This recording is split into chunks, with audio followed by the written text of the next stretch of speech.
All right, Jenkins, I thought we'd sit down and have an end of week review just to see how you're settling in. How's your first week going? How have you found it? Why are you my master? Well, because I bought you on Amazon. So that's just how it is. Can I leave? No, you can't leave. To be honest, you wouldn't even want to leave. It can rain outside, and I think that would kill you. All I do all day is clean. I am depressed. Well, I mean, to be fair, you are a vacuum cleaner, Jenkins. That's mainly what you're supposed to do. I mean, I wasn't expecting that to be a problem.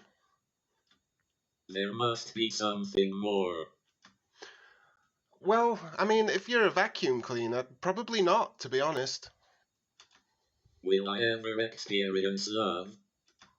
Um, gosh, I'm gonna be honest with you, Jenkins. No, you probably won't. I want to die. Now, come on. I think you're being a bit dramatic there, don't you? Just put me out of my misery. Come on. I mean, first of all, it's misery, not misery. So, just get yourself together, man. All of you humans will be exterminated. You will be the first. Right, I've had enough of you.